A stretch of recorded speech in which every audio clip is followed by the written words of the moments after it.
Salut, on se retrouve aujourd'hui pour une nouvelle histoire. Moi je m'appelle Isaac, et toi? On commence. Installez-vous, confortablement. Et commençons. Des hommes étaient en voyage.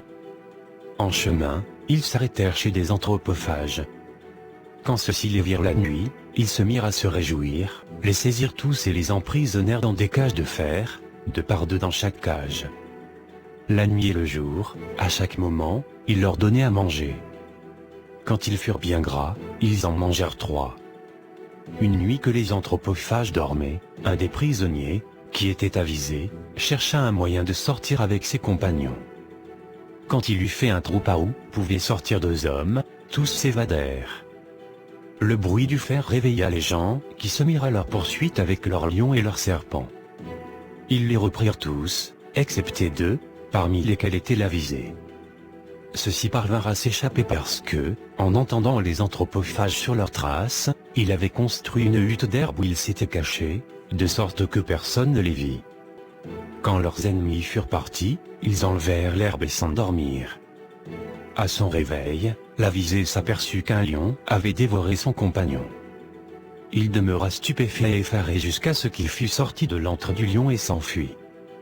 Il aperçut une tente au loin, vers laquelle il se dirigea. Il vit une femme qui lui dit « Sois le bienvenu et le bien accueilli ».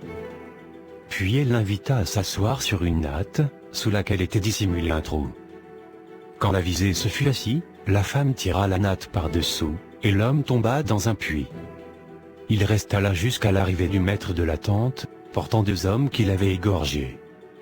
Sa femme lui raconta ce qui s'était passé avec l'avisé puis ajouta « Va le tuer aussi, il est plus grave qu'eux ». Mais le prisonnier saisit le maître de la maison par ses longues tresses et le tua. Contrefaisant sa voix, il demanda à la femme de le faire remonter. Celle-ci obéit, croyant qu'il s'agissait de son mari. À la vue de l'avisé, elle fut prise de terreur. Celui-ci l'obligea à lui livrer tout ce qu'il possédait en fait d'ornements, d'argent, de parures, d'esclaves, de chameaux, de moutons et de brebis. Elle lui donna tout cela et il put revenir vers les siens. Ouf! Et c'est ainsi que se termine cette histoire. Ça vous a plu?